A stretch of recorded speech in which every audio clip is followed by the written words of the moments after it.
Alhamdulillah saudara-saudari, pada kesempatan siang hari ini kita bisa bersama-sama untuk berdiskusi kembali pada pertemuan ketiga metodologi penelitian. Mari kita mulai bersama-sama dengan membaca basmalah. Bismillahirrahmanirrahim. Pada kesempatan hari ini kita akan berdiskusi tentang etika penelitian dan kecendekiawanan. Apakah yang dimaksud dengan etika penelitian? Kita sudah sangat sering ya mendengarkan apa itu etika penelitian, juga sering, cendekia juga sering gitu. Ada yang mau berpendapat sebelum saya sampaikan? Apa etika penelitian? Raise hand.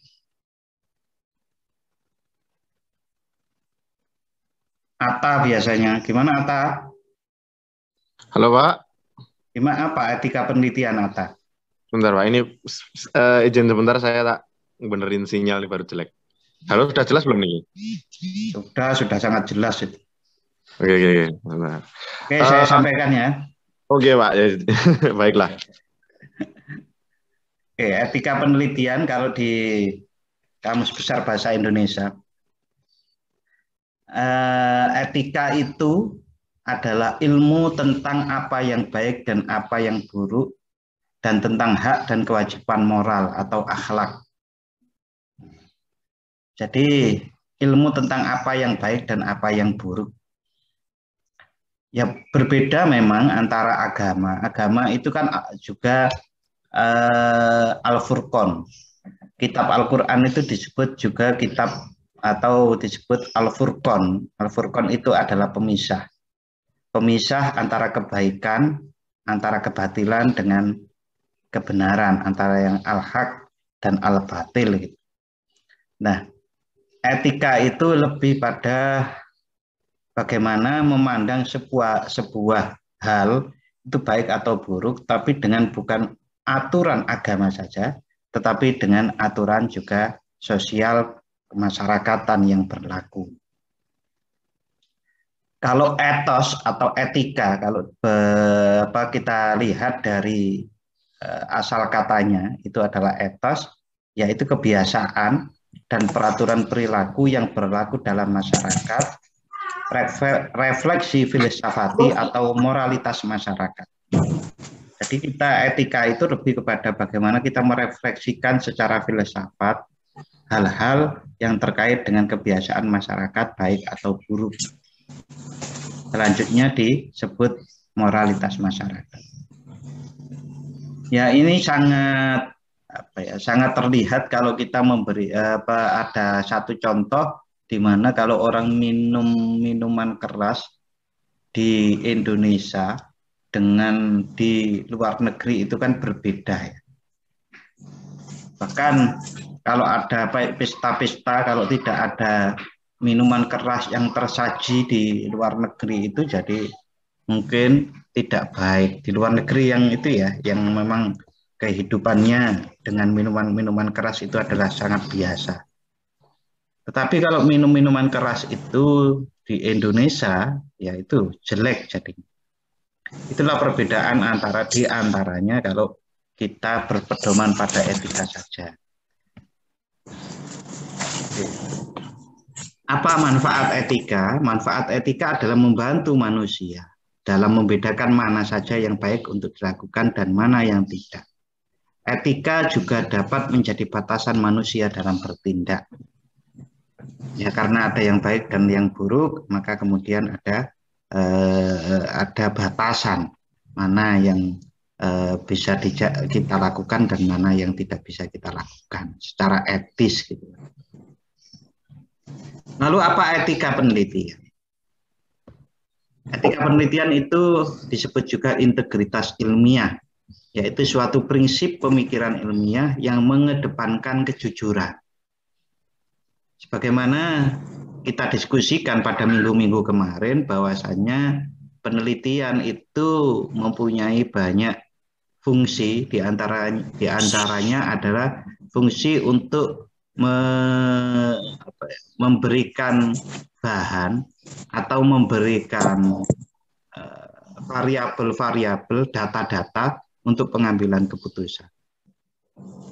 Nah, karena penelitian itu adalah data untuk mengambil keputusan, maka kalau tidak jujur, maka keputusannya bisa kemudian salah. Kalau kesalahan itu terus berlanjut, maka akan terjadilah suatu perkembangan yang salah. Umpamanya, pemerintah mengambil keputusan bahwa untuk mengatasi dampak pandemi itu dengan memberikan bantuan. Lalu dilakukanlah penelitian, survei siapa yang harus mendapatkan bantuan dan siapa yang tidak. Saat penelitian itu memberikan data yang salah, maka berikutnya pengambil keputusannya adalah juga salah. Dan itu kesalahan yang berefek domino yang bisa terjadi secara terus-menerus. Oleh karenanya kejujuran itu adalah hal mutlak di dalam penelitian dan itu disebut dengan etika penelitian. Etika penelitian itu adalah praktek yang tidak dapat diterima atau menyimpang dari etika.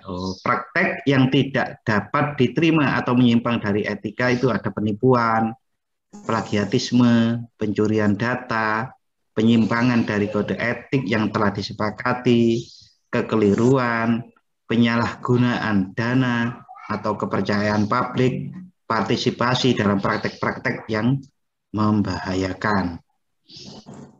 Penipuan jelas ya, kalau menipu, plagiatisme.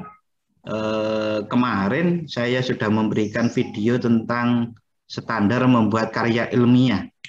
Masih ingat ya? Halo? Kemarin memang benar sudah saya bagi video untuk standar membuat karya ilmiah. Di situ ada Mendeley, di situ ada struktur makalah. Sudah ya?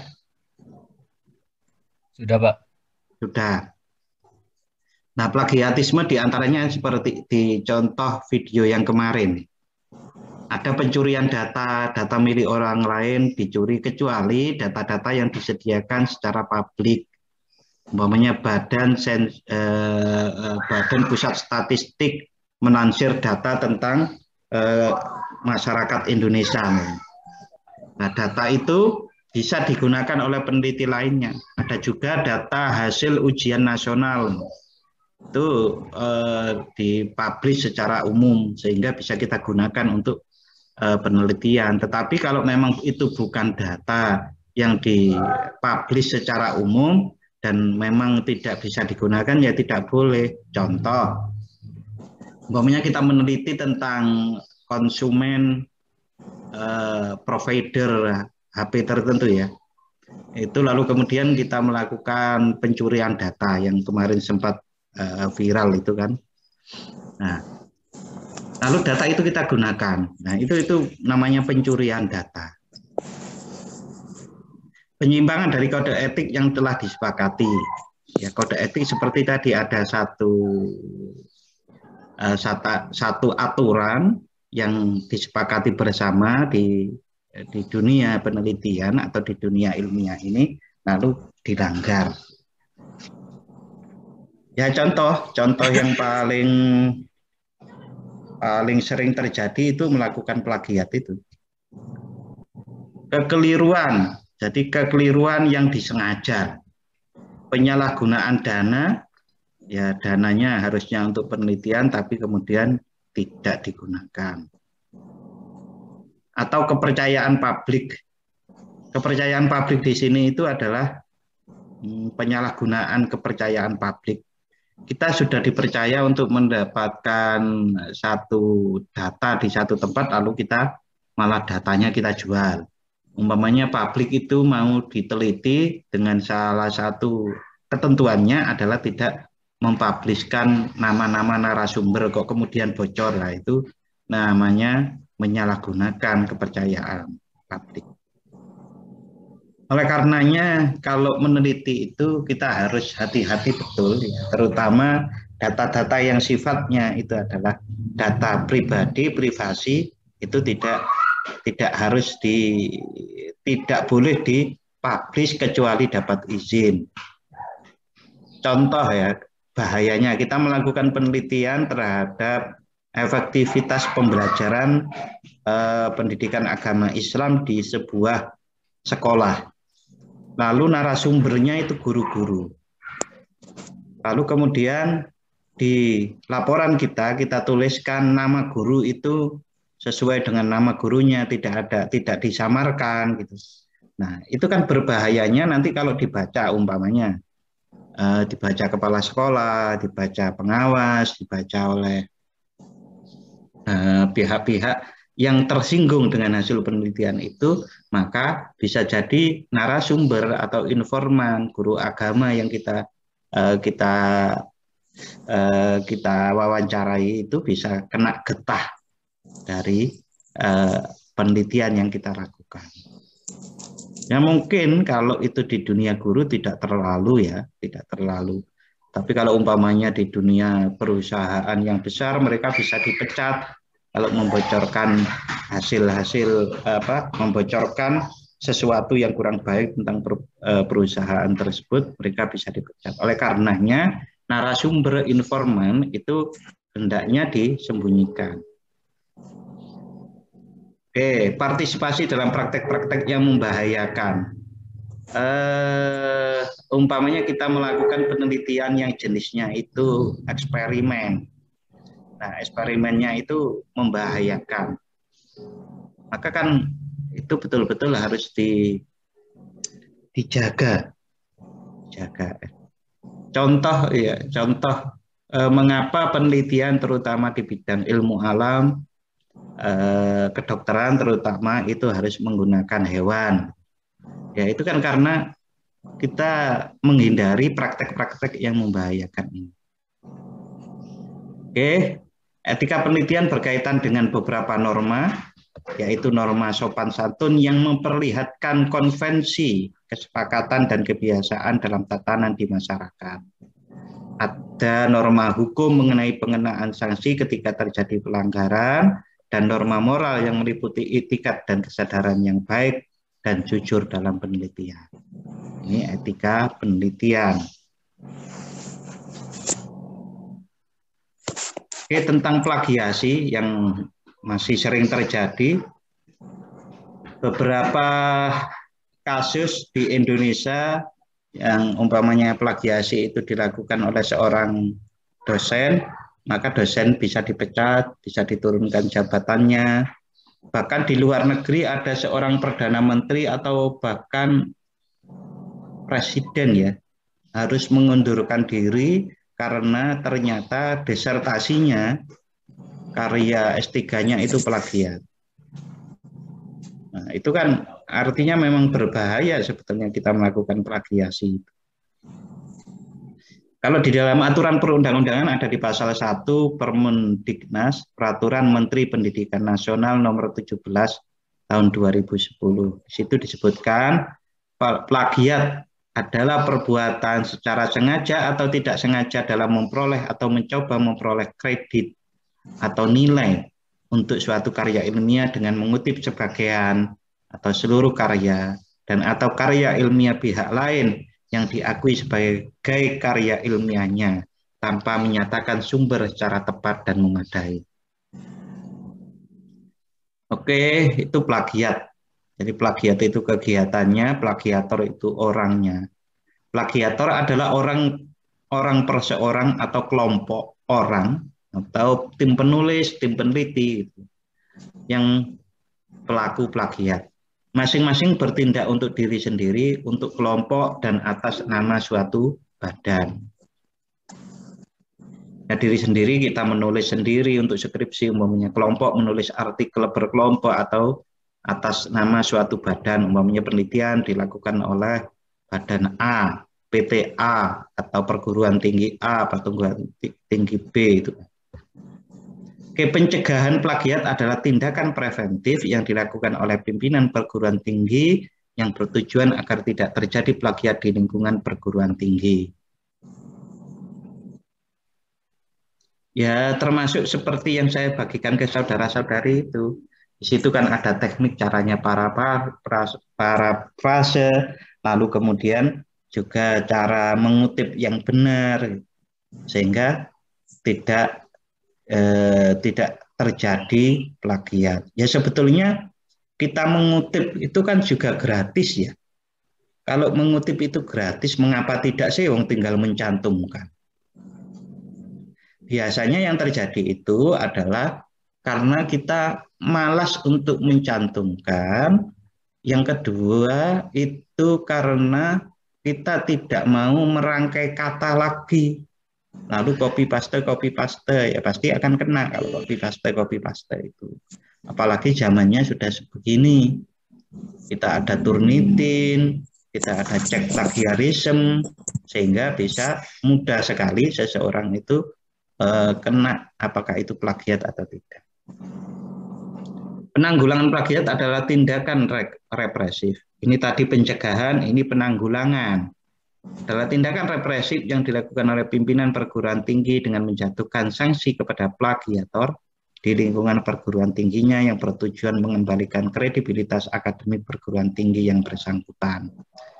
Contoh yang sekarang lagi viral, tapi bukan di pendidikan, itu warkopi. Dengar nggak? Warkopi. Ya Pak. Iya benar Pak, plagiasi dari Warkop DKI. Iya, itu karena saya kemarin melihat si Deddy Corbuzier itu mewawancarai Indro. Nah itu di situ itu panjang lebar di situ. Itu kalau ya bukan dalam bidang karya tulis ilmiah ya, tapi karya ilmiah itu kalau sudah dipublish itu ya seperti itu, mempunyai hak kekayaan intelektual sebetulnya begitu. Tetapi kan gratis kalau karya ilmiah. Kita mengutip dari mana saja, dari jurnal mana saja, buku saja kan nggak pernah dimintai bayar toh. Nah berbeda kalau kita itu dalam bidang ekonomi, dalam bidang seni gitu kan. Kita memutar lagunya siapa secara publik untuk komersial maka juga kena. Ya contohnya warkopi itu. Oke, lingkup dan pelaku. Plagiat meliputi tapi tidak terbatas pada, ini ada pasal 1 ayat 1. Mengacu dan atau mengutip istilah, kata-kata dan atau kalimat, data dan atau informasi dari suatu sumber tanpa menyebutkan sumber dalam catatan kutipan dan atau tanpa menyatakan sumber secara memadai. Mungkin kalau sering Anda lihat dulu di televisi ya, di televisi sekarang di YouTube juga banyak. Tapi yang paling taat itu ya televisi karena khawatir ya kalau YouTube itu masih karena begitu banyaknya masih banyak yang belum taat. Umpamanya di televisi itu saat ada video itu kan ada tulisan di bawahnya sumber video gitu kan. Itu adalah untuk menghindarkan dari pelaku plagiat atau yang melanggar hak kekayaan intelektual. Yang kedua, mengacu atau mengutip secara acak istilah, kata-kata dan atau kalimat, data dan atau informasi dari suatu sumber tanpa menyebutkan sumber dalam catatan kutipan dan atau menyatakan sumber secara memadai. Ya, ini ada hal yang perlu mengacu, mengutip. Mengacu, mengutip, ini istilah, kata-kata, kalimat, data, atau informasi. Harus diperhatikan satu persatu. Ini bahasa hukum ya begini ini. Oke, berikutnya menggunakan sumber gagasan, pendapat, pandangan, atau teori tanpa menyatakan sumber secara memadai. Gagasannya loh. Kalau ini tadi kan istilah, kata, kalimat ya. Ini gagasannya ini yang nomor 1, 2, 3. Jadi gagasan, pendapat, pandangan, atau teori tanpa menyatakan sumber yang memadai. Umpamanya ada, Anda sudah tahu IBR ya, Iqra Bismi Rabbik gitu. Nah gagasan pendapat itu seperti itu kan sebetulnya hal yang sangat umum ya. Tetapi untuk menjadikan itu sebagai suatu model pembelajaran dengan nama IBR itu adalah gagasan. Sehingga gagasan seperti itu kalau memang dikutip ya harus dinyatakan sumbernya. Oke, plagiat itu juga merumuskan dengan kata-kata dan atau kalimat sendiri dari sumber kata-kata dan atau kalimat gagasan, pendapat, pandangan, atau teori tanpa menyatakan sumber memadai. Jadi yang paling baik itu kalau mau menulis menurut saya yang saya alami, menulis itu adalah tuangkan gagasannya. Nah, lalu gagasan-gagasan apa yang kita tulis itu coba kemudian dikonfirmasi melalui Google. Nah, kita baca kok tulisan kita ini kok sepertinya ingat ini pendapat siapa, dicari istilahnya itu.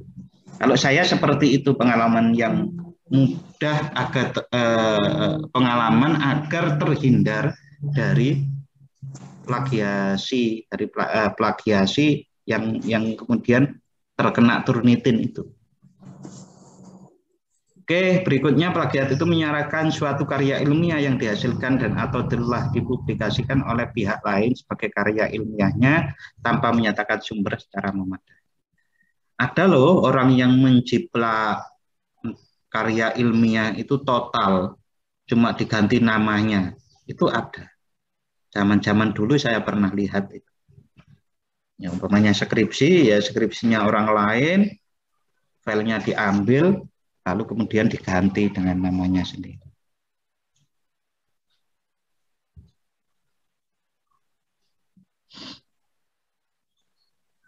Oke, berikutnya.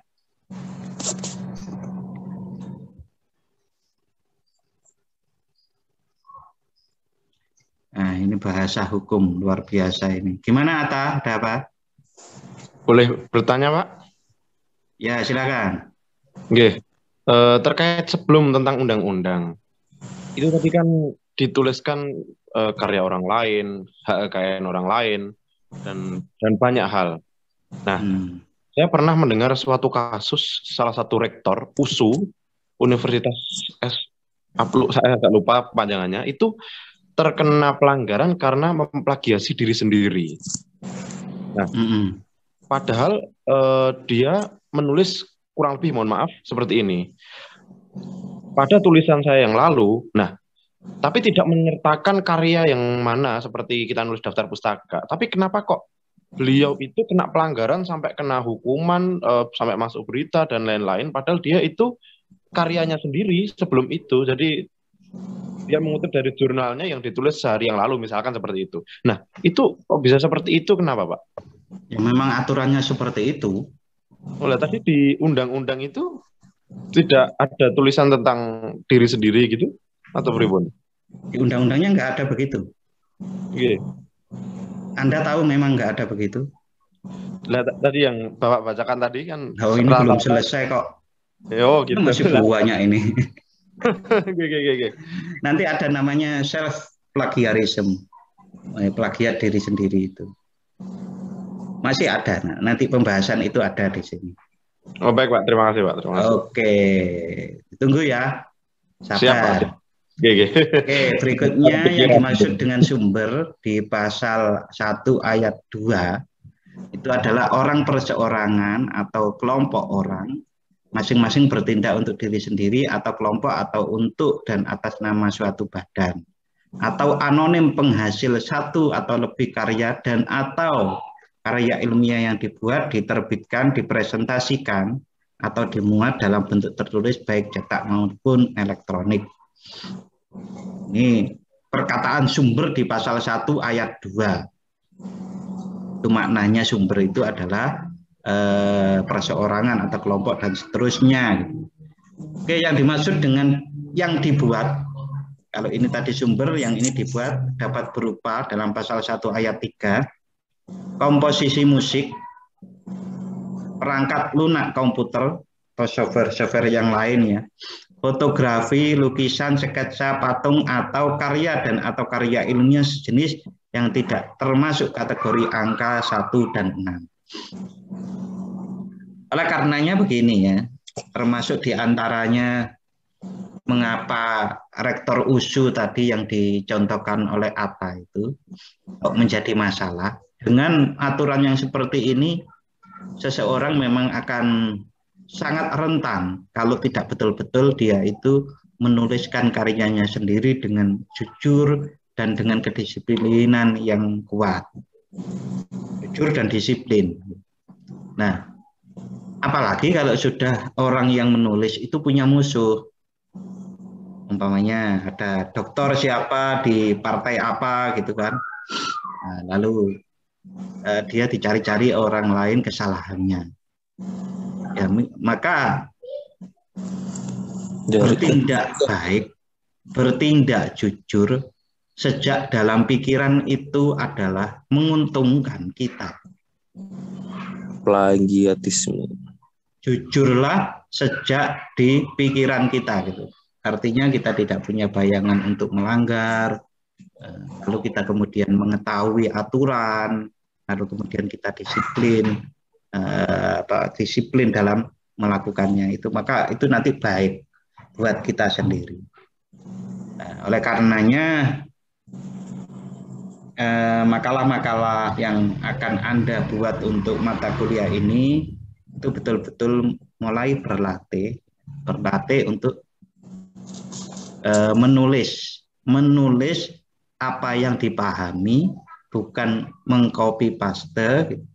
Nah, apa yang dipahami pun itu kalau pemahaman dari tulisan orang lain itu tetap akan diusahakan dikutip. Nah, cara mengutipnya itu sudah ada aturannya yang nanti bisa Anda lihat di panduan skripsi. Jadi PAI sudah menyusun panduan skripsi bagaimana cara mengutipnya itu. Oh, ini masih undang-undang. Oke.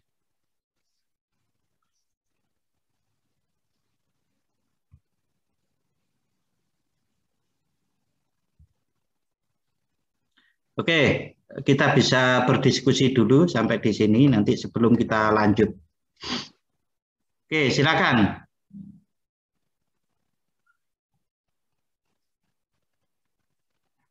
Secara sederhana ya, sebagaimana saya sampaikan itu, cobalah sejak dalam pikiran kita tidak ada bayangan untuk copy paste, kita juga harus disiplin, kita harus juga memahami aturan-aturan itu dengan baik, dan kemudian tentu sekarang harusnya berlatih untuk mulai menulis secara baik dan benar. Silakan raise hand. Silakan Nata. Pak, saya lagi nih Pak, ngapunten. Ya, silakan. Terkait kejujuran dalam data, ketika misalkan saya meneliti data restoran yang menggunakan pesugihan, misalkan seperti itu, dengan cara mewawancarai. Nah, otomatis kan saya tidak diperbolehkan untuk menulis nama restorannya kan ketika saya publish di muka umum, karena itu salah satu hal yang negatif. Nah, apabila dengan cara seperti itu, maka bukankah itu nanti menjadi salah satu faktor memicu seorang penulis untuk membuat data itu semakin keren gitu Pak, dengan cara menambahkan deskripsi yang tidak seharusnya ada. Nanti ketika ditanya, oh ini rahasia ketika saya wawancara, ketika saya itu, dan Anda tidak boleh tahu. Nah, apakah seperti itu mungkin terjadi, dan kok sepertinya agak berlawanan gitu. Mohon maaf. Ya, namanya terima kasih, Pak. Peneliti kan harus jujur ya Mas. Yang pertama kan itu. Data, baik data hasil wawancara, data hasil angket atau skala, ya semuanya itu bisa dibikin. Kalau mau ngarang itu ya juga bisa. Maunya ngarang itu ya kita ngarang angka, ngarang hasil wawancara, semuanya kan bisa. Maka yang pertama tadi diungkapkan bahwa etika penelitian itu adalah kejujuran itu. Ya, maksud Anda kan berlawanan karena ada penyembunyian identitas Lalu kemudian penelitinya kemudian membuat sesuatu yang spektakuler gitu kan, yang Betul, Pak. mudah viral gitu. Ya tidak seperti itu juga, tapi memang tujuannya yang pertama itu kejujuran dan melindungi responden. Oke, silakan Azrial. Azrial kok Terima kasih, Pak. Terima Anda kasih. Anda di mana? Oh, nggak kelihatan kursimu di sini. Oh, kelihatan, Pak. Oke. Ini mau nanya, Pak. Yang pertama itu, kan kalau kita mengutip ya, Pak, footnote itu terkadang double kutipan tuh, Pak. Misalkan dikutip oleh siapa di dalam apa gitu, Pak, di dalam buku apa. Jadi ternyata kutipannya udah dikutip lagi dalam buku. Jadi kayak double gitu tuh, Pak. Nah, kadang kalau kita nggak jeli itu, kita hanya mengutip dari buku, bukan buku primer gitu, Pak. Itu kalau orang yang punya punya tulisannya menggugat itu bisa nggak, Pak? Berarti kena pasal gitu, Pak, karena plagiasi gitu, Pak. Iya, Nah, ya. yang kedua ya, Pak. Oke, Kalau ya. penelitian yang sifatnya kelompok gitu, Pak, terdiri dari lebih dari satu orang, tetapi seperti diklaim milik sendiri gitu, Pak. Nah, itu kalau dalam etika kepenulisan tuh gimana, Pak? Jadi banyak dibuat bersama, tapi hanya dipakai sendiri gitu, Pak, misalkan. Oke. Ya, ada lagi? Udah, Pak. Oke, ada dua ya. Yang kedua ya seharusnya tidak seperti itu. Penelitian kelompok diklaim sendiri, itu kan bisnisnya. Kalau mengandaikan dalam dunia bisnis, bisnisnya mulai bersama-sama, kerjanya sama-sama, untungnya dipakai sendiri. Ya itu tidak boleh kan begitu. Nah, kalau bisa terjadi seperti itu ya bisa digugat kalau mau gugat. Nah, gugat ini ada biayanya enggak? Ya biasanya ada biayanya, paling enggak waktu, pikiran gitu kan. Seimbang enggak dengan hasilnya gitu. Maka yang sering dilakukan gugat-gugatan itu kan kalau kita punya musuh biasanya. Punya musuh, umpamanya musuh kita tidak senang kita jadi rektor atau jadi dekan atau jadi menteri gitu kan. Oh itu dulu pernah melakukan pelanggaran dalam karya ilmiah. Penelitiannya saya juga terlibat tetapi tidak ditulis di publikasi itu. Umpamanya begitu. Tetapi kita juga harus sadar jangan sampai kita menggugat tapi malah salah gitu loh. Kita sejak awal itu diposisikan penulis atau diposisikan pengambil data, pembantu pengambil data, atau hanya analisis data. Umpamanya Anda pintar statistik nih, lalu kemudian Anda diminta bantu untuk analisis data statistik di dalam sebuah penelitian. Nah, kita kan tidak boleh mengatakan bahwa saya adalah tim penulis karena tugasnya hanya sebagai analis dari data itu. Begitu juga kita diminta bantuan dalam penelitian dibiayai oleh proyek pemerintah. Lalu kita diliputkan ikut mengambil data ke sana kemari. Nah, memang sejak awal kalau kita itu adalah di posisinya pembantu untuk mengambil data, ya kita harus terima itu. Nah, biasanya akan ditulis itu kalau di karya tulis jurnal-jurnal itu kan terima kasih bagi umpamanya ya kalau ada tulisan dari bahasa Indonesia di bahasa Inggris kan diterjemahkan. Itu kan terima kasih kepada translator, terima kasih kepada pembantu dan yang lain-lain, bahkan lembaga kita di mana meneliti itu kadang ditulis seperti itu. Tapi di Indonesia masih belum biasa. Nah, jadi memang harus hati-hati Azrial. Hati-hati apakah memang kalau kita ingin mempermasalahkan itu, apakah memang kita sejak awal itu bukan memang posisinya di situ, bukan sebagai tim penulis utamanya. Udah pernah terlibat seperti itu Azrial? Apa kasus yang kedua mungkin Pernah, Pak. Oke, ya itu diantaranya orang-orang yang dianggap mampu itu kemudian diajak untuk meneliti dan lain-lain ya. Nah, itu. Makanya Terus saya ditinggalin. hanya mengingatkan bahwa apakah memang sejak awal Anda diposisikan hanya untuk sebagai membantu untuk mengambil data, membantu untuk ya yang lain-lain gitu. Karena hal seperti itu saya alami lama juga, Azriel. Perasaan yang punya ide untuk membuat proposal ini judulnya apa, temanya apa, itu perasaan saya, itu ya saya yang buat gitu. Lalu kemudian penelitian, giliran sudah selesai, ya dikasih uang saya, kasih uang, sudah bantu gitu. Ternyata memang sejak awal ya saya hanya membantu, bukan sebagai tim peneliti. Oleh karenanya kalau memang nanti bekerja sama dengan orang lain lagi tentang seperti itu, ya kalau Azriel ingin sebagai salah satu tim penelitinya, ya Azriel harus bilang sejak awal. Nanti sungkan.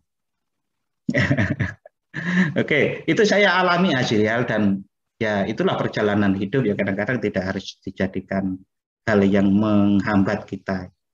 Wong kita itu kan ada satu di dalam agama kita kan ya, tidak ada yang sesuatu yang kita itu nanti terdolimi gitu. Sesuatu itu pasti ada balasannya. Kalau enggak di dunia ya di akhirat nanti. Itu Azriel yang pertama. Yang kedua, bagaimana kita menulis footnote. Menulis footnote dari buku yang mengutip buku yang lain. Saat saya mengerjakan skripsi saya itu Azriel kan belum zamannya ya, belum zamannya di mana internet sangat mudah dan buku-buku bisa kita peroleh dari internet, e-book banyak, jurnal banyak. Saya itu sampai keliling perpustakaan di Jogja, walaupun tidak semua. Saya ke perpustakaan UNY, saya ke perpustakaan UII Pusat. Waktu itu kan saya di Demangan, perpustakaannya kan di sana, belum tersentralisasi. Lalu saya ke perpustakaan daerah Jogja, waktu itu di Malioboro saya ingat. Sekarang sudah nggak di Malioboro, sekarang dekat JEC itu, sekarang. Nah, saya kayak keliling cari buku, dan dilalahnya saya keliling kemana-mana itu ketemunya malah di perpustakaan UII sendiri yang pusat itu. Ya bukunya sudah tua itu. Karena saat itu saya ingin mengutip sebuah teori bidang psikologi yang tua, bukunya tua 79 kalau tidak salah. Karena apa? Karena saya hanya tahu kutipan orang lain di buku orang lain gitu. Maka saya mengejar buku aslinya itu. Itu kan sebaiknya ya begitu. Kalau tidak seperti itu bisa salah. Jangan-jangan yang ngutip salah. Dan itu terjadi, saya alami juga. Saya pernah, mungkin Anda pernah saya pertontonkan ada tahapan-tahapan nafsu itu, tahapan-tahapan nafsu yang ada 7. Saya dulu itu kan ada nafsu amaro, lawama, mulhima, mutmainah, rodiyah, mardiyah, dan kamilah itu yang ada 7 itu. Nah itu kan saya baca di buku itu ngutipnya dari ya Allah, saya agak terkenal kok buku itu, dari Imam Ghazali atau siapa gitu. Itu ternyata tidak ada di Imam Ghazali itu. Adanya itu di Qatrul Ghois miliknya Syekh Nawawi Al-Bantani, dan juga ada di buku Syekh Ahmad Dahlan Kediri itu. Saya menelusurinya, akhirnya ketemunya di situ.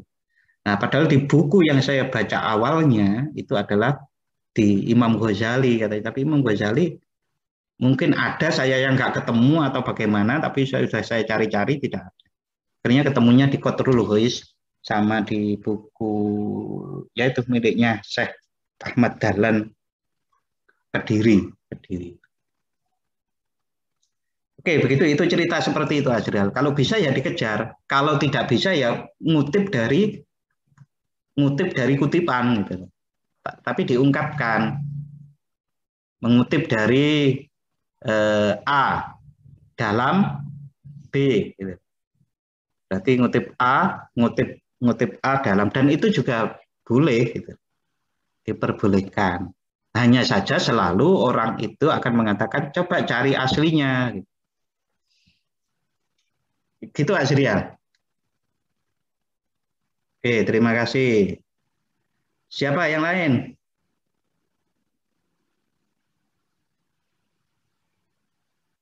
Adilatul Fauzia, silakan Adilah. Ya Pak, izin bertanya. Kan ada tuh biasanya penelitian yang secara kelompok, terus kita disuruh milih ketuanya. Nah sebenarnya ada nggak sih Pak kayak secara formalitasnya hak dan kewajiban ketua itu apa gitu? Dan ketika ketua itu mau mengatasnamakan hasil penelitian itu sebagai miliknya dia untuk dikembangkan, apakah boleh atau tidak? Nah, kalau penentuan seperti itu, ya kalau di kebiasaan kita ya, kebiasaan ya, ini saya cerita tentang kebiasaan dulu. Itu ya biasanya yang kita hormati jadi ketua, walaupun perannya nggak banyak. Biasanya begitu. Nah, tetapi saat ini sudah sangat biasa yang namanya profesor itu jadi anggota peneliti. Di tulisan saya yang terakhir, yang alhamdulillah itu termasuk terindeks Scopus, itu kan anggota peneliti saya itu profesor 3 atau 4 itu. Ya saya yang nama pertama. Ya sebetulnya siapa sih yang paling berhak untuk jadi ketua itu? Ya sebetulnya yang punya idenya. Nah, kita meneliti tentang tadi itu Atta itu menarik itu mau meneliti pesugihan tadi itu. Nah itu ya ide yang punya ide itu. Tapi kalau yang punya ide kemudian tidak banyak berperan ya bisa digeser. Harusnya memang di dunia tim seperti itu harusnya tahu diri kok. Orang itu tahu diri. Wah saya itu perannya tidak banyak, maka ya saya tidak usah menjadi ketua peneliti kan gitu. Tapi masalahnya kadang-kadang malah orang kan berebut. Ketua peneliti kan mempunyai satu apa ya, ya keren gitulah, keren, umpamanya keren. Bahkan secara finansial itu juga berefek loh. Jadi kalau di dunia profesional seperti dosen umpamanya, orang yang menjadi nama pertama di dalam sebuah karya ilmiah itu bagian poinnya itu 60. Nah, yang 40 setelah dikurangi 60 itu dibagi anggota kelompok. Anggota kelompoknya 10 ya 40 itu dibagi orang 9. Jadi yang nama pertama itu sangat luar biasa kalau dalam karya-karya itu di dunia profesional. Itu bisa berefek ke finansial, bisa berefek ke istilahnya kum ya. Anda tahu kum nggak ya? Kum itu kita kalau mau naik pangkat itu kan harus mengumpulkan sejumlah poin. Nah, poin-poin itu diantaranya diperoleh dari publikasi jurnal atau meneliti. Nah, itu nama pertama itu bagiannya 60%. Kalau cuma 2 orang berarti kan 60-40%. Tapi kalau umpamanya 5 orang berarti yang pertama dapat 60%, yang sisanya yang 40% dibagi anggota-anggota tim. Jadi gitu Adilatul Fauzia. Berarti kalau secara tadi ya, mau apa namanya, bukan hukumnya sih. Kita juga ini ya Pak, termasuk mengaruh ya, sangat mengaruh kalau ketua. Pengaruh besar pengaruhnya. Gitu. Ya mungkin karena Anda masih mahasiswa terlibat dalam penelitian apa itu mungkin belum terlalu kelihatan ya pengaruhnya. Kecuali ketika ketua mau mengambil lagi, mau misalnya mau mengembangkan hasil penelitian atau apa, berarti juga boleh ya Pak sebagai ketua. ya harus izin. Jadi kan pada dasarnya begini, tidak ada kan sesuatu di dunia ini yang betul-betul original ya. Ide itu pun original banget itu kan enggak. Tetapi ide itu adalah sebuah gagasan yang muncul dari banyak informasi sebelumnya. Artinya apa yang kita idekan itu juga ya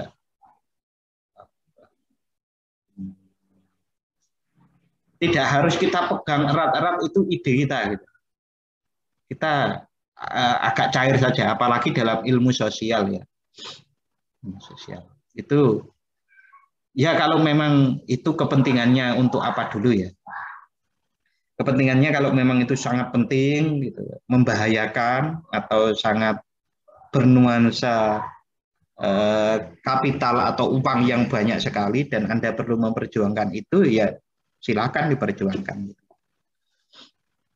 Penting bernuansa kapital yang banyak dan lain-lain. Karena pada dasarnya begini, bahkan profesor saya, dosen saya di S3 itu menyarankan, namanya ide kita diambil orang itu ya biasa, kita nanti bisa dapat ide yang lain. Ya mungkin karena dia juga sudah judek.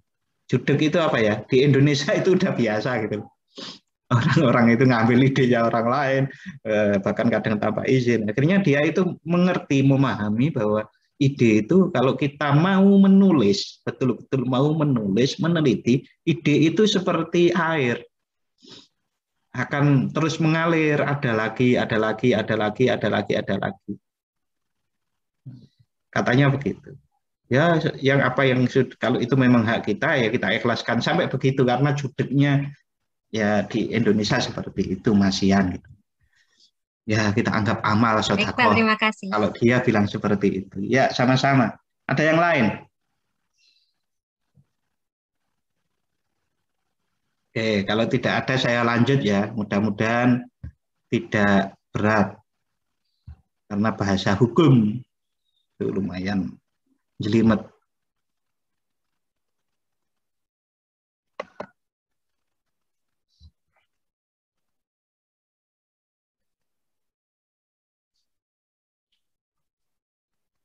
Oke.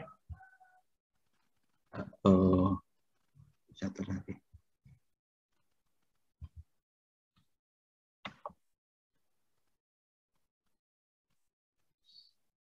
Yang dimaksud dengan diterbitkan dapat berupa pada pasal 1 ayat 4 ya.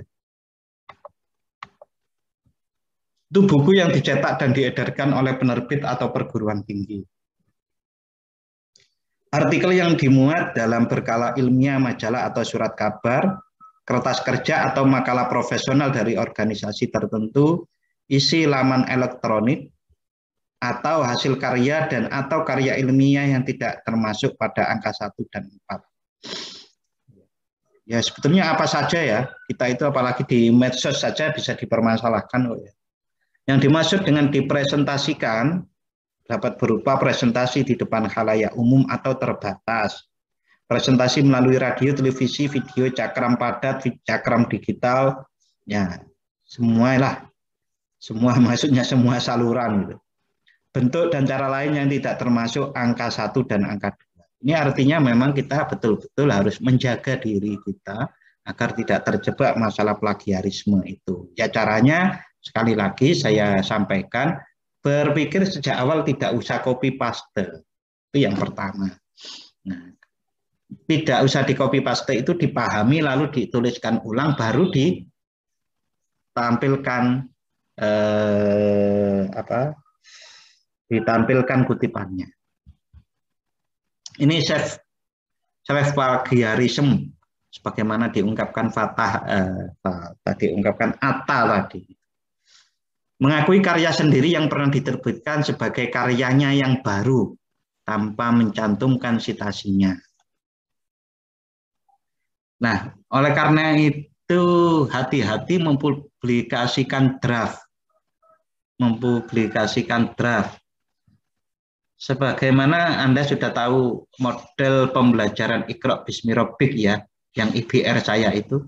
Dulu kan draftnya sempat saya posting di banyak tempat karena yang ingin memperkenalkan itu. Tapi begitu itu saya terbitkan di bukunya PAI itu, ya yang lain-lain itu saya down semua, saya hilangkan semua. Karena berbahayanya begini, seakan-akan itu karya yang sudah pernah terus diakui karya yang baru lagi, padahal itu baru draft. Oleh karenanya kalau itu memang draft atau apa gitu ya ditulis draft. Tidak boleh ada sebagian atau seluruh isi karya ilmiah yang telah diterbitkan sebelumnya. Tidak boleh ada sebagian atau seluruh isi karya ilmiah yang telah diterbitkan sebelumnya. Dituliskan kembali oleh penulisnya pada karya ilmu berikutnya yang tanpa sistem penulisan rujukan yang baru. Mengapa kok seperti ini ada self-plagiarisme? Karena setiap karya ilmiah di dunia profesional, entah profesi guru, profesi dosen, apalagi profesi peneliti, itu setiap penelitian itu kan bernilai satu poin tersendiri. Umpamanya, satu artikel ilmiah, satu penelitian itu poinnya 50, katakanlah seperti itu ya. Nanti penelitian satunya lagi, kalau kita meneliti kan 50 lagi, jadinya 100. Nah, kalau kita itu penelitian sebelumnya, aku menjadi penelitian lagi, berarti kan kita ibaratnya menjual sesuatu 2 kali. Dipahami ya? Kan nggak boleh menjual sesuatu 2 kali. Sudah dijual kok dijual lagi. Saya menjual sepeda motor saya. Sudah nih dibeli orang. Nah, besok saya jual lagi. Ya nggak bisa, itu udah milik orang. Begitu juga karya ilmiah itu kalau sudah kita masukkan menjadi karya yang sudah satu karya, maka itu sudah bernilai katakanlah poinnya tadi 50, maka kalau kita bikin itu satu lagi ya 50. Maka kalau dikutip sebagian harus juga dikutip diperlakukan itu adalah karya yang terdahulu. Begitu. Oke, berikutnya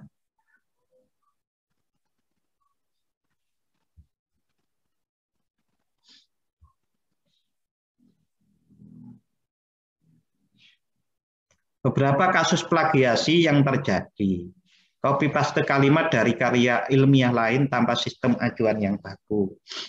Penambahan teks dari karya ilmiah lain. Melakukan substitusi kata sinonim dari kalimat pada karya ilmiah yang lain. Pengubahan kalimat aktif menjadi pasif atau sebaliknya dari karya orang lain. Parafrase tanpa acuan, yaitu membuat kalimat lain tapi idenya sama tanpa sumber acuan. Intinya adalah cantumkan sumber acuannya. Intinya di situ. Ini sanksi-sanksinya. Kalau bagi mahasiswa, teguran, peringatan tertulis, penundaan pemberian sebagian hak mahasiswa, pembatalan nilai 1 atau beberapa mata kuliah yang diperoleh mahasiswa, pemberhentian dengan hormat dari status sebagai mahasiswa, pemberhentian tidak dengan hormat, pembatalan ijazah apabila mahasiswa telah lulus. Sampai seperti itu ya. Nah, ini menurut sanksi lain menurut peraturan perundang-undangan. Undang-Undang Sisdiknas, Sistem Pendidikan Nasional, mempergunakan karya ilmiah jiplakan untuk memperoleh gelar akademik, profesi, vokasi, dipidana penjara paling lama 2 tahun dan atau denda paling banyak 200 juta. Oke, itu tentang etika penelitian yang harus kita jaga. Ya, ini sekalian nanti diskusinya setelah ini. Ini kecendekiawanan di KBBI itu disebutkan kecendekiawan itu adalah orang yang cerdik pandai atau orang yang intelek, orang yang memiliki sikap hidup yang terus-menerus meningkatkan kemampuan berpikirnya untuk dapat mengetahui atau memahami sesuatu. Kalau ini abstrak ya. Orang yang memiliki sikap hidup yang terus-menerus meningkatkan kemampuan berpikirnya untuk dapat mengetahui atau memahami sesuatu. Abstrak itu maksud saya lebih sulit untuk dilihat. Apakah orang itu memang terus-menerus meningkatkan kemampuan berpikirnya untuk dapat mengetahui atau memahami sesuatu. Kalau di dalam Islam ya secara tegas bahwa orang berpikir itu harus meningkatkan kemampuannya dengan tafakur untuk memperoleh ilmu-ilmu baru. Ilmu baru apa? Ilmu baru untuk betul-betul menjadi Abdullah, dan Khalifatullah secara lebih berkualitas. Itu kan perlu pemikiran terus. Karena pada dasarnya manusia itu tidak bisa berhenti pada satu fase. Karena iman itu yazid wa yanqus ya. Naik turun iman itu. Turun naiknya iman itu bisa dipahami dengan melakukan tafakur itu. Di antaranya melalui tafakur itu. Lalu bagaimana agar cara meningkatkan sebagai tugas kehambaan dan tugas kekhalifahan itu, ya caranya memang terus. Nah, itu kan cendekiawan, abstrak tapi. Nah, kalau sekarang sih mudah, yang disebut cendekiawan itu ya diantaranya orang-orang yang disebut sebagai anggota Ikatan Cendekiawan Indonesia kan gitu. Ya Anda nanti kalau sudah lulus itu ya termasuk salah satunya cendekiawan. Nah, cendekiawan itu yang paling penting harus mempunyai ini kemampuan berpikir untuk mengetahui, memahami sesuatu secara terus-menerus, plus tanggung jawab cendekiawan itu adalah peduli terhadap permasalahan-permasalahan di sekelilingnya untuk menyelesaikannya. Seberapapun itu kecil atau besar. Oke ya. Tanggung jawab cendekiawan itu adalah peduli dan mencoba mencari solusi atas problem-problem, masalah-masalah di sekelilingnya untuk menjadi lebih baik. Dalam bahasa kerennya, untuk menuju kebenaran-kebenaran yang lebih baik lagi, lebih baik. Oke, itu etika penelitian dan kecendekiawanan. Silakan raise hand kalau ingin menanyakan sesuatu. Silakan, Azrial lagi. Silakan Azrial. Iya Pak. Sejujurnya tuh Pak, saya tuh punya keinginan untuk jadi cendekiawan gitu Pak. Kalau dari Bapak sendiri, saran-saran apa gitu Pak yang saya harus persiapkan untuk menjadi cendekiawan di kemudian hari gitu Pak? Oke, itu saja? Iya Pak. Oke, syaratnya ya kalau menurut saya ya belajar terus Azrial. Tidak cukup S1 saja, tetapi ya harus mencoba untuk meningkatkan diri ke S2, ke S3.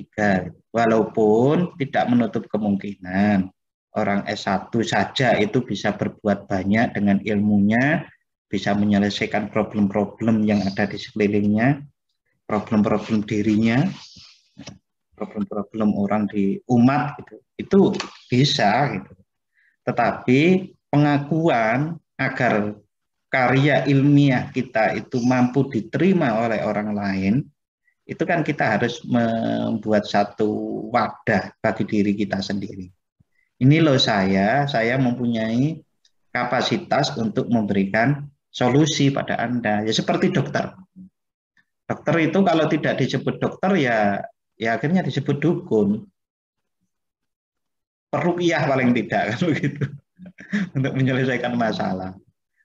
Walaupun ada banyak dokter yang belum tentu juga bisa menyembuhkan, begitu juga ilmuwan-ilmuwan yang sudah mempunyai gelar S1, S2, S3 bahkan profesor ya belum tentu mempunyai satu kecendekiawanannya secara kuat. Dan kalau memang ingin menjadi satu cendekiawan yang betul-betul cendekiawan ya sejak awal harus dipupuk kepedulian terhadap permasalahan di sekelilingnya dan kita ikut andil menyelesaikannya, sekecil apapun itu, Mas Rian. Gitu, ada yang lain? Kuliah lagi, Azrial. Kalau perlu lulus kuliah. Sambil kerja. Syukur-syukur dapat beasiswa. Beasiswa S2 sampai S3 sekarang banyak. Oke, silakan yang lain. Adilatul Fauzia, silakan. Silakan Adila. Ya Pak, jadi ingin bertanya, kalau misalnya cendekiawan itu kan pintar ya, orang-orang pintar gitu, yang S2, S3 gitu.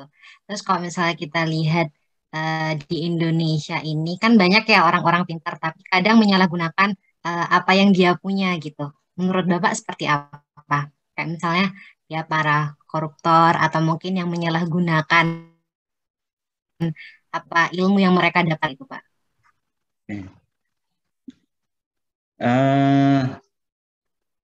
Ya sebetulnya kalau mereka-mereka itu kalau disebut sebagai cendekiawan, ya cendekiawan yang menyeleweng. Kalau di dalam khazanah Islam kan ada ulama su, ada atau pernah dengar ya? Ulama su, ulama yang jelek, kan ada itu. Ya itu adalah oknum-oknum ya sebetulnya. Tuntutan ilmu itu sebetulnya, tuntutan ilmu, ya, cendekiawan itu kan terkait dengan ilmu ya. Tuntutan ilmu itu adalah baik. Tetapi kalau ilmu itu kemudian digunakan secara salah, itu berarti memang ada kesalahan di pemiliknya. Ya contoh koruptor-koruptor itu.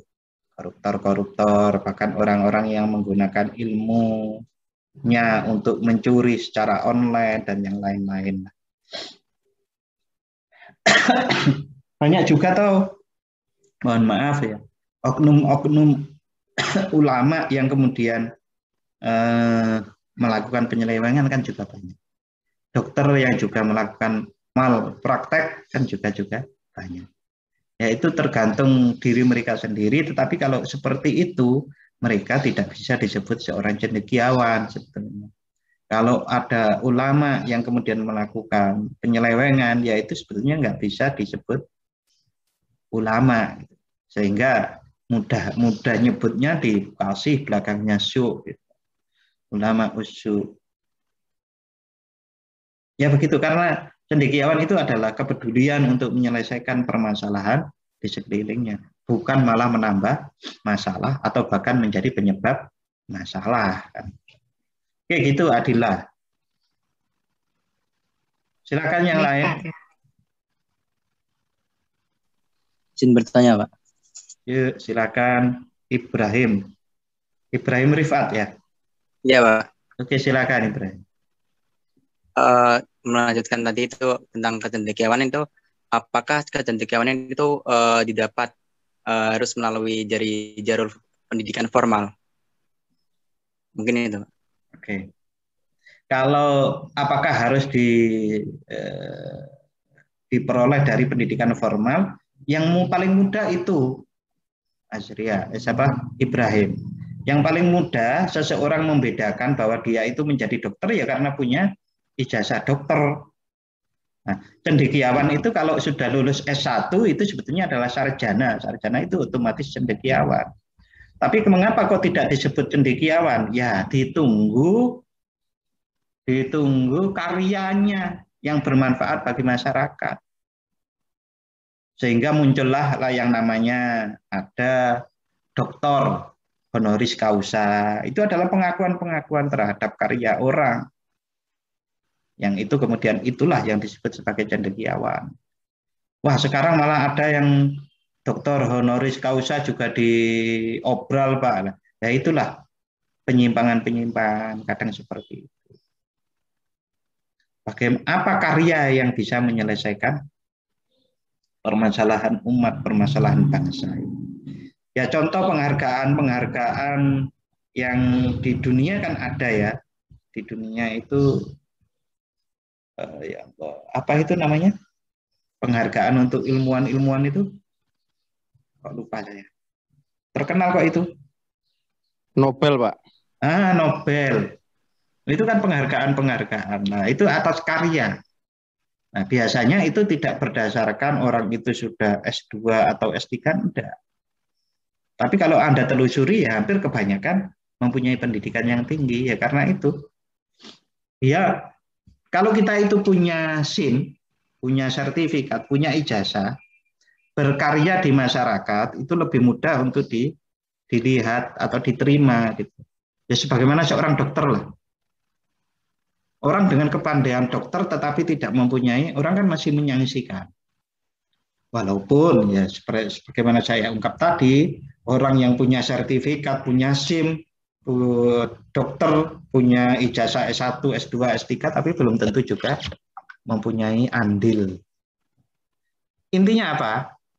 Kalau berdasarkan sabda Rasulullah, ya bekerjalah, berkaryalah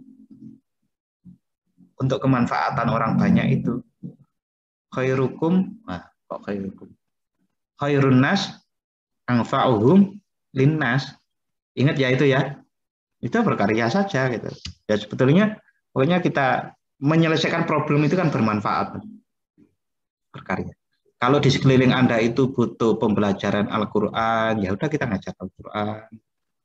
Kita kalau di tempat Anda itu butuh pemimpin dan nggak ada yang mau jadi pemimpin atau yang mau jadi pemimpin itu orang yang jelek-jelek, ya Anda harus maju. Maju untuk jadi pemimpin, ya begitu terus. Nanti lambat laun mau diakui orang atau tidak kan, ya itu berjalan seiring dengan karya kita. Ya kalau tidak ada orang yang menghargai, ya kita punya prinsip faman ya'mal misqala dzarratin khairan yarah. Apapun tidak ada ruginya kita berkarya untuk kebaikan, berkarya lillahi ta'ala. Oke, begitu Ibrahim. Silakan yang lain. Terima kasih, Pak. Tadi sudah raise hand Haris Yaki Maulana. Silakan Haris.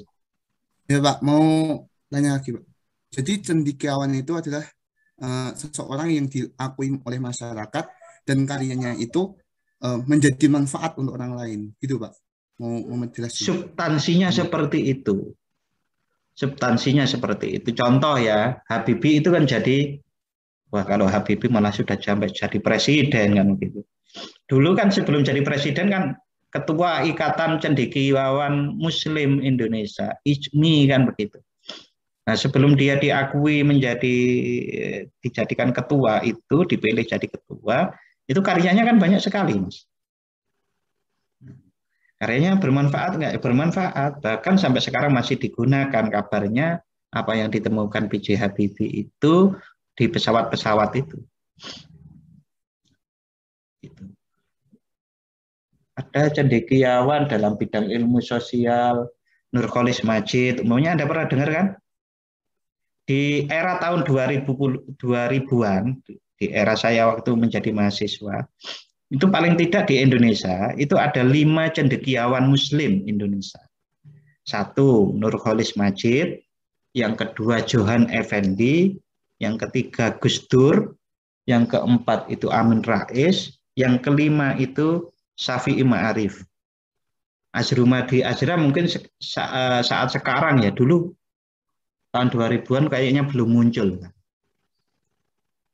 Sekarang ya banyak lagi kan.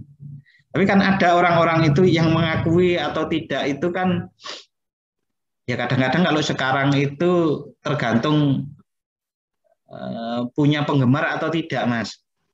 Biasanya yang menaikkan kan penggemarnya itu.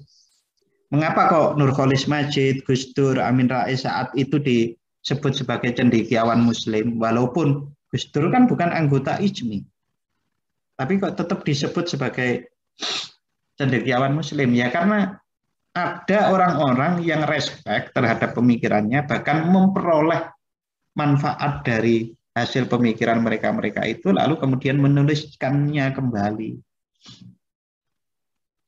Anda pernah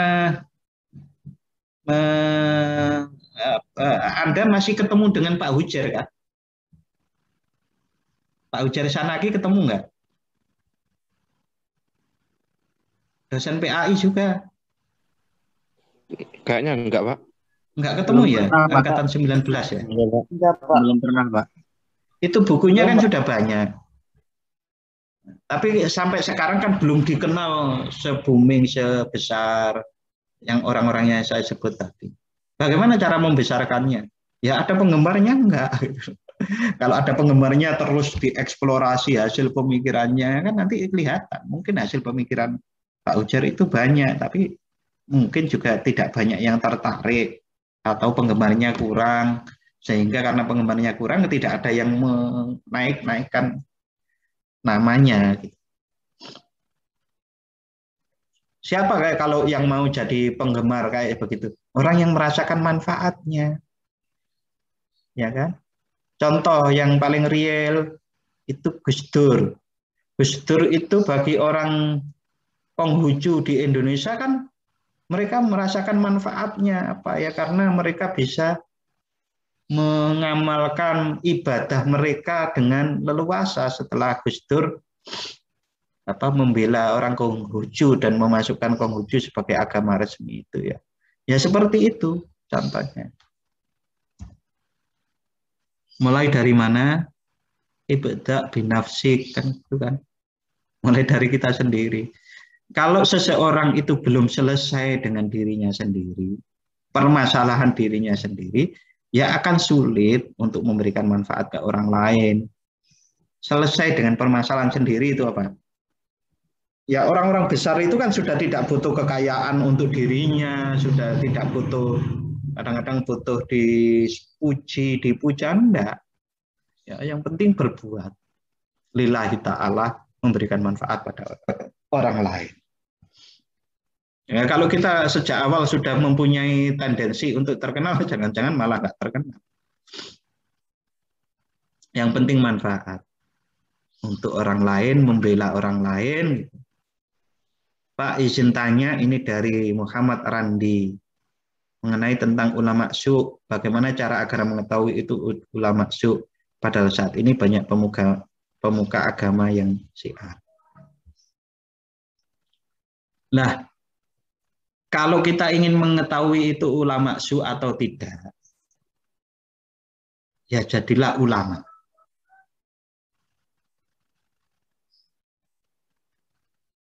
Ibaratnya begini, seseorang ini kualitasnya, kualitas pembicaraannya, kualitas apa yang disampaikannya, itu S1 atau S2. Berarti kita harus di posisinya di S3. Agar mengetahui orang ini kualitasnya adalah S2 atau S3. Kalau Anda sebagai seorang ulama yang benar, maka Anda akan mengetahui itu ulama su atau tidak. Walaupun apakah kemudian pengetahuannya itu akan dipublikasikan atau tidak, ya biasanya disimpan. Tidak mungkin dipublish. Ya kalau Anda mau mengetahui ulama itu su atau bukan, ya bukan kapasitas kita ya. Tahu maksud saya ya, Randi? Masa CTK kok mau menilai ilmunya Pak Doktor? Kan nggak berhak. Kecuali kita juga sudah ulama. Dan kalau ulama pun tahu itu ulama su, ya biasanya nggak dipublikasikan. Nggak etis. Gitu Randi. Mana ya Randi itu? Walah, Ya, Pak. dihadapkan pada Pak. gunung saya. Pak, oh, maaf Pak. Kan apa namanya juga ulama su kan juga udah terangkan jadi kitabnya Imam Ghazali Pak ya. Di kitab Syarahnya Bidayatul Hidayah, saya lupa apa namanya. Itu juga diterangin dengan ulama su Pak. Nah, jadi kan sekarang banyak sekali Pak mengenai tentang ulama su. Nah, kan juga banyak kan orang-orang umum, orang-orang awam masuk dalam pengajian-pengajian yang notabene ulama su lah Pak ya. Sekarang kan sangat langka sekali yang benar-benar dinyatakan benar-benar ulama kan sangat langka Pak. Itu Pak. Nah, masalahnya kan begini Randi. Kalau ilmu apa yang Anda ketahui dari indikator-indikator atau tanda-tanda ulama su menurut Imam Ghazali itu Anda terapkan kepada orang lain. Itu etis enggak? Anda menyebut nama salah seorang yang terkenal di YouTube, di mana terus Anda, oh itu menurut tanda-tanda yang diungkap oleh Imam Ghazali, dia adalah ulama su. Ya berbahaya toh, Randi. Nggak etis.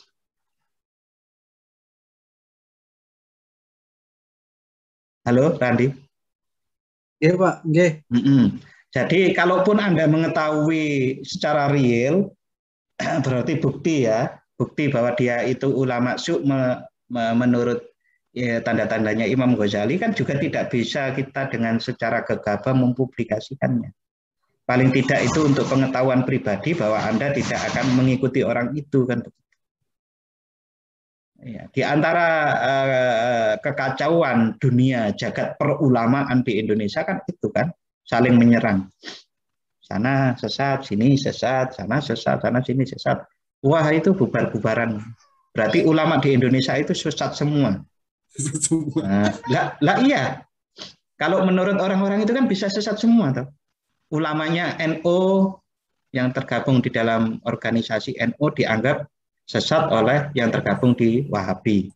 Wahabi juga dianggap sesat yang tergabung dari NU. Muhammadiyah juga dianggap sesat, Syiah juga dianggap sesat. Nah terus ulama yang kita ikuti itu siapa? Berarti ulamanya habis.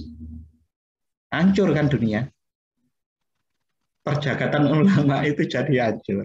Tidak ada ulama, karena yang ini disesatkan yang ini disesatkan ini. Nah, Pak.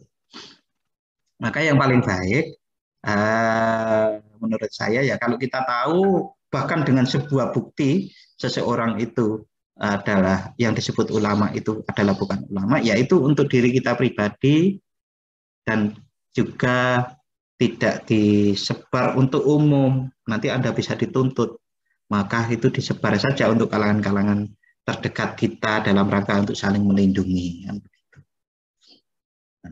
Agama itu berhak untuk menilai seseorang kalau seorang guru terhadap muridnya, kiai terhadap santrinya, orang tua terhadap anaknya. Yang dosen mau menilai keagamaan mahasiswa aja, ya harus ada forum khusus. Ada apa namanya? Yang apa itu kemarin yang diadakan di BPAI itu ada tes baca tulis Al-Qur'an, ada ya kayak gitu kan resmi gitu kan. Ya kayak saya kan juga tidak boleh, oh imanmu rendah gitu. Ya nggak boleh. Nah, ikatan-ikatan guru, murid, orang tua, anak itu masih diperbolehkan untuk memberikan penilaian itu diperbolehkan. Tapi kalau sesama muslim nggak boleh sebetulnya. Bahkan dilarang keras. Orang yang mengatakan temannya itu kafir, maka dialah yang kafir. Ya itu karena memang untuk melindungi agar tidak terjadi kekacauan di jagat perimanan. Oke gitu Randi, bisa diterima ya? Ya di antara tanda ulama su itu apa yang Anda hafal Randi? Gini Pak, tanda-tanda yang apa namanya dikatakan satu saja kita bahas. Satu. Iya satu tanda. Berbeda dengan paham aswaja. Apa? Berbeda dengan paham aswaja Pak. Paham aswaja. Paham aswaja. Nah, oke ya kita paham. Bahwa Ahlussunnah wal Jamaah itu adalah satu-satunya kelompok yang selamat, satu-satunya golongan yang selamat. Sekarang pertanyaan saya, bukankah semua itu juga ngaku Ahlussunnah wal Jamaah, Randi? Halo? Semua kan ngaku aswaja toh? Aswaja Muhammadiyah, Ahlussunnah wal Jamaah Muhammadiyah, Ahlussunnah wal Jamaah NU, Ahlussunnah wal Jamaah Salafi, Ahlussunnah wal Jamaah HTI, Ahlussunnah wal Jamaah PKS, Ahlussunnah. Semua ngaku aswaja semua. Satu-satunya kelompok yang selamat itu Ahlussunnah wal Jamaah. Begitu Randi? Iya Pak. Iya Pak. Ya udahlah biar pokoknya kita itu kita yakini apa yang sudah kita peroleh itu diamalkan dengan keikhlasan. Di dalam satu ayat Al-Quran Allah berfirman, walladzina jahadu fina lanahdiyannahum subulana. Apa artinya? Walladzina jahadu, dan orang-orang yang bersungguh-sungguh jihad, jahadu fina, di dalam fina itu di dalam perjuangan untuk lillahi ta'ala, di dalam agama Allah, di dalam belajar untuk mencari ilmu Allah, di dalam bekerja untuk ilmu Allah, dalam bekerja dalam jalan Allah, lanahdiyannahum subulana, pasti akan kami tunjukkan jalannya. Nah, orang yang sekarang itu tersesat menurut anggapan, penilaian Anda umpamanya, berdasarkan tanda-tanda ulama su tadi itu, bisa jadi satu saat karena kesungguhannya maka Allah Subhanahu wa Ta'ala memberi hidayah, maka dia di jalan yang benar. Apapun itu, entah yang disebut Salafi, Wahabi, Syiah, Ahmadiyah, NU, Muhammadiyah, apapun golongannya, kalau sungguh-sungguh pasti Allah akan tunjukkan jalan kebenaran. Tetapi kalau orang itu dimanapun tempatnya tidak mempunyai kesungguhan, ya akhirnya ya hanya berputar-putar, menemukan kebenaran yang hakiki. Itu menurut saya seperti itu. Bahkan orang yang dianggap sekarang itu sesat pun di organisasi apapun, kalau dia ikhlas sejak awal itu menuju Allah, satu saat pasti Allah akan menunjukkan. Contoh ya banyak sekali. Cuma yang Anda kenal enggak ya. Saya punya teman kejawen. Kejawen itu kan hubungannya sama Ratu Kidul, hubungannya sama jin-jin, hubungannya sama itu. Enggak sholat juga.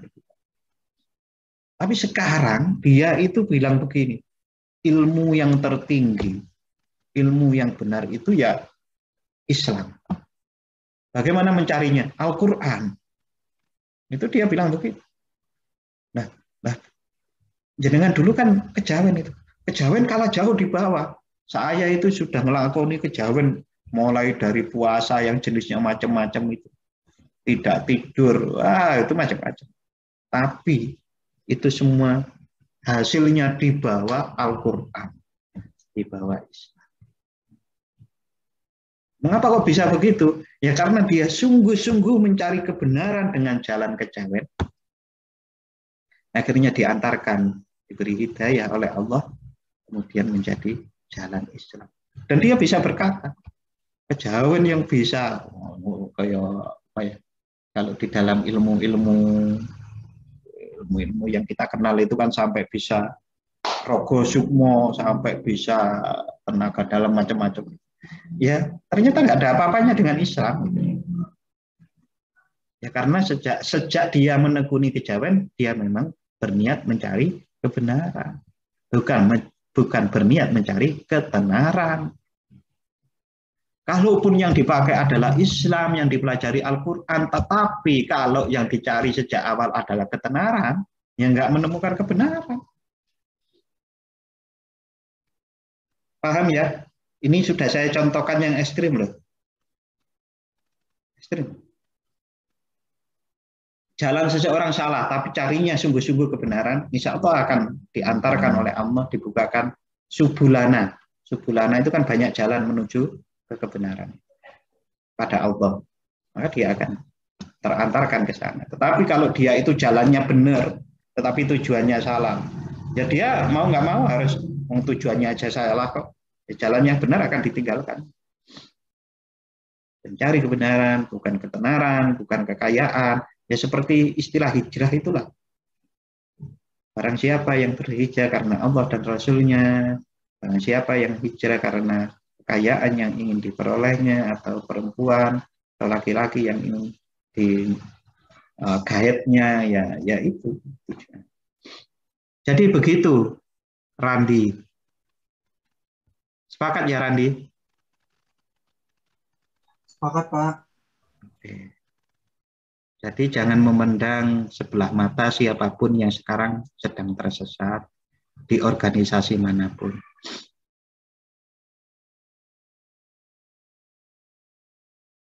Oke, begitu. Selanjutnya ada yang tanya yang lain.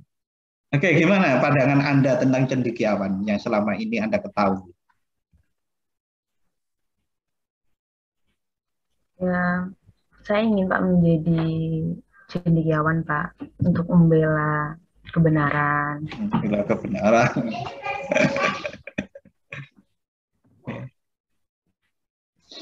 Oke, rencanaannya Anda setelah lulus ini untuk menjadi cendekiawan apa?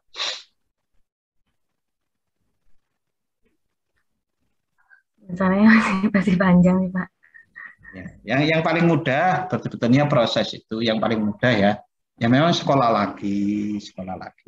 Tapi intinya seseorang itu disebut cendekiawan ya. Pada hakikinya itu bukan karena dia itu mempunyai gelar banyak, tapi bagaimana dia memberikan manfaat kepada kehidupan ini kepada orang lain. Ya contohnya Gus Dur itu kan kuliah S1 saja. Ya, S1 tidak kuliah S2, tidak kuliah S3.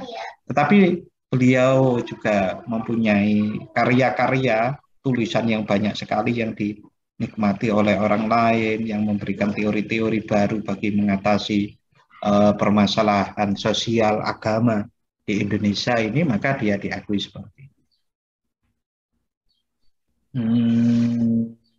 Cak Nun, MH Ainun Najib itu kan juga dikenal sebagai seorang cendekiawan.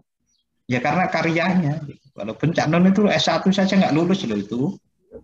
Tapi Anda jangan tiru ya. Jangan tiru. Tapi pahlawan juga. Itu ya karena berkarya bermanfaat bagi sesama manusia. Oke. Nah, caranya ya mulai sejak sekarang kita itu berupaya untuk benar di dalam langkah-langkah kita ke depannya. Contoh ya menulis skripsi ya yang benar, jangan sampai tadi diungkapkan kalau kita menciplak atau tidak menyebutkan sumbernya, kita bisa menjadi masalah kita di belakang nanti. Ya kita kan nggak tahu toh ke depan Anda jadi bupati, umpamanya begitu, bupati, ibu bupati atau bupati gitu. Saat seperti itu kalau ada lawan politik yang ingin mengorek-ngorek skripsi Anda, mengorek-ngorek makalah Anda, lalu dibuktikan bahwa makalah Anda itu dulu waktu mata kuliah metodologi penelitian, ternyata Anda menjiplak, dosennya nggak tahu lah, ini saya tahu, berarti bisa digagalkan itu nilai mata kuliah metodologi penelitian. Nah, itu menjadi masalah. Jadi sejak awal kita harus berpikir sebaik-baiknya, sejujur-jujurnya dalam berkarya menyelesaikan studi ini. Oke, silakan. Han Hafidho mungkin open kamera diduduki posisinya. Wih, pakai lingkaran gitu nggak kelihatan duduk ya jadinya. Oke. Oke, ada komen tentang kecendekiawanan, tentang plagiarisme.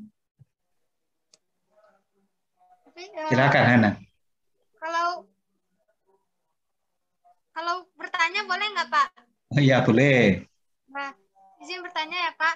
Tadi kan di etika penelitian itu ada integrasi ilmiah ya Pak?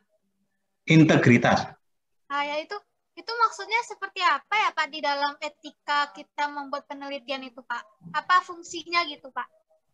Ya kalau berintegritas, orang itu berintegritas. Kalau mungkin saya contohkan, dia menjadi pejabat, bupati ataupun gubernur itu mempunyai integritas tinggi. Apa itu maksudnya? Apa yang Anda tangkap dengan kalimat integritas itu? Pencapaian mungkin Pak? Bukan pencapaian, itu adalah integritas itu jujur. Jujur dengan tugas-tugasnya.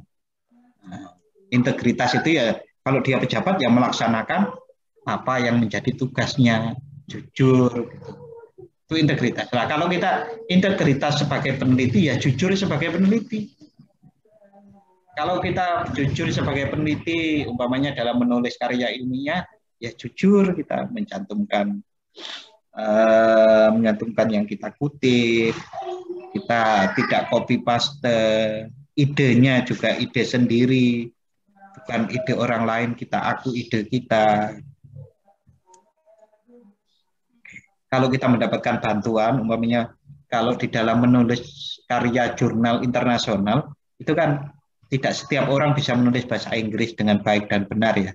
Nah, itu ya harus dicantumkan bahwa transliterasi dibantu oleh translate di lembaga ini. Ya, seperti kalau Anda nanti menulis skripsi, maka di situ ditulis transliterasi abstraknya itu mendapatkan persetujuan dari lembaga bahasa SILAK. Jadi ada stempel. Itu integritas. Integritas itu satu kata yang mewakili integritas itu adalah jujur. Itu Hana. Bisa dipahami ya? Oke. Yang lain ada enggak?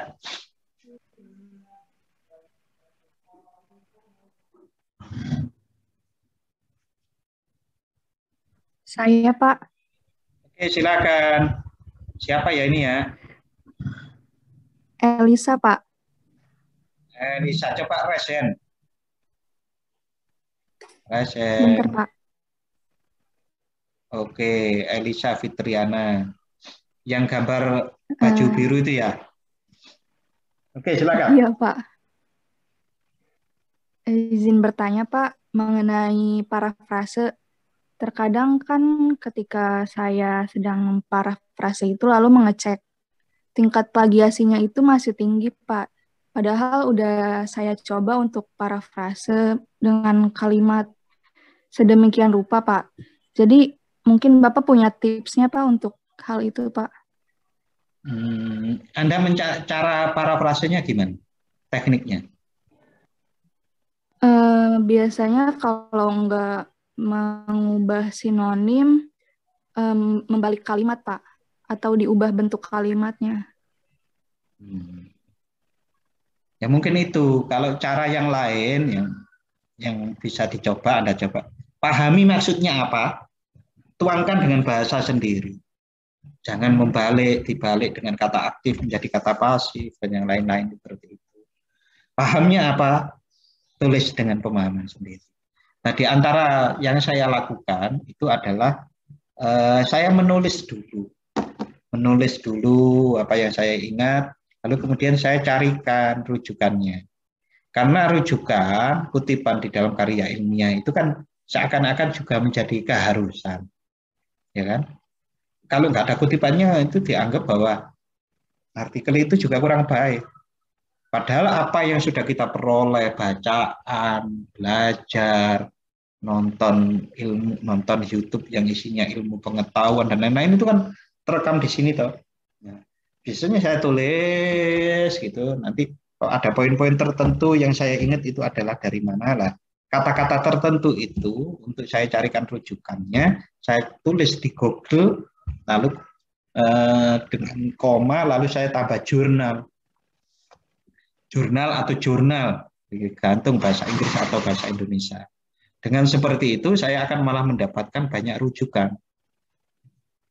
Nah, rujukannya baru kita pasang. Jadi yang kita tulis itu pemahaman kita, bukan kalimat per kalimat kita balik-balik. Itu agak, ya itu bisa, tapi ternyata Anda membuktikan masih sulit juga terhindar dari plagiarisme. Gitu, Elisa. Elisa ya. Baik, Pak. Terima kasih, Pak. Oke.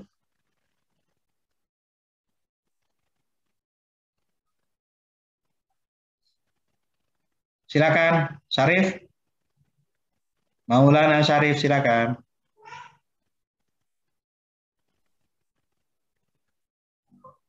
Vicky, Vira. Vicky, Vira.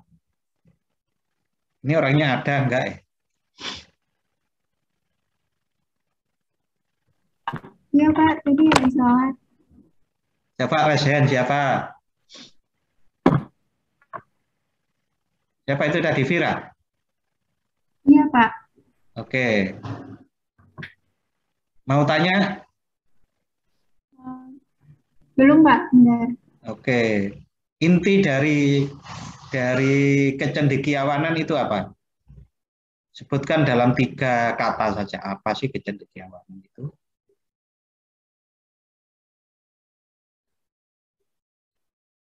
Apa Vira?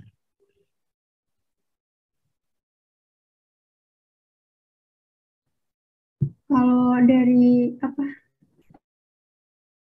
cendekiawan tuh yang saya tahu tuh yang apa berpikirnya tuh orang yang mampu berpikir tajam dalam memahami masalah dalam kebaikan gitu Pak. Oke, bagus. Kalau integritas kata kuncinya apa?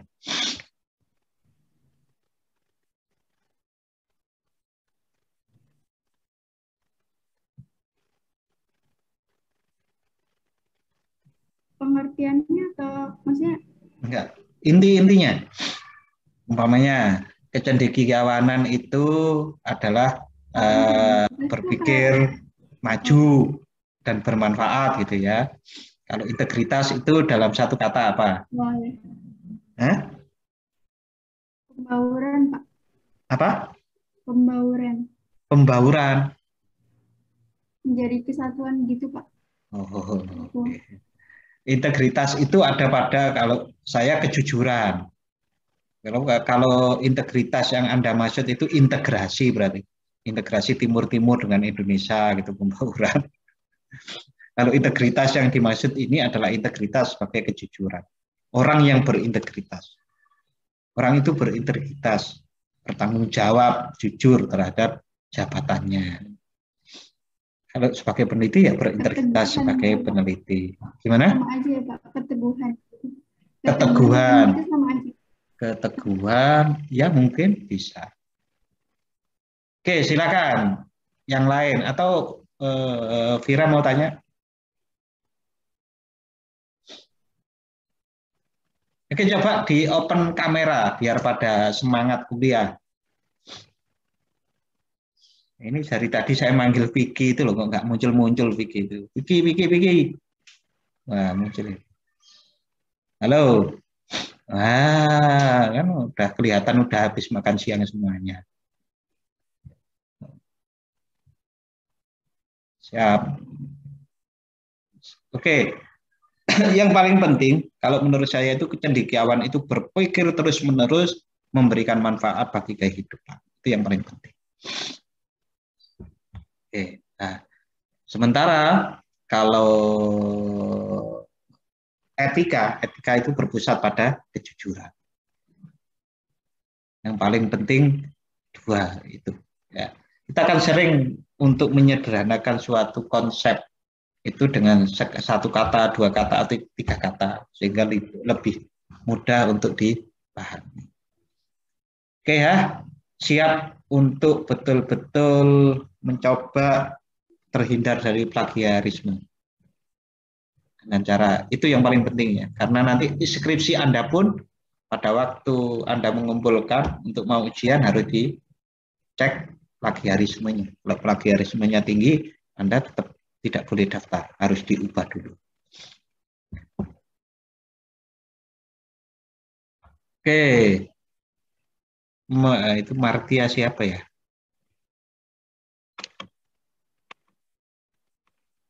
Oh, bisa dipindah ini. Anda tempat duduknya saya pindah. Bisa ternyata dipindah-pindah ya. Yang saya pindah-pindah ini siapa namanya? Harun. Harun Darmawan. Iya. Oke. Kamu nggak tanya, biasanya tanya loh, Run. Nggak Pak, lagi nggak pengen nanya aja. Lagi bete. Iya, lagi males. Oke, memang kalau tidak ada pertanyaan lagi, ya nanti coba saya edit video kelas ini dengan video satunya untuk bisa jadi rekaman yang bisa Anda ulang untuk memahami tentang etika penelitian, lalu etika penelitian, kecendekiawanan, dan satu sebetulnya pencarian kebenaran. Nah, kalau kita itu sebagai peneliti yang beretika, lalu kemudian mempunyai sifat kecendekiawanan untuk menyelesaikan permasalahan-permasalahan di sekeliling kita, ya insya Allah kita akan lambat laun menjadi ketemu dengan kebenaran. Jadi kalau sudah jujur, lalu berorientasi pada penyelesaian masalah untuk bermanfaat pada sekeliling kita, ya kita akan ketemu dengan kebenaran.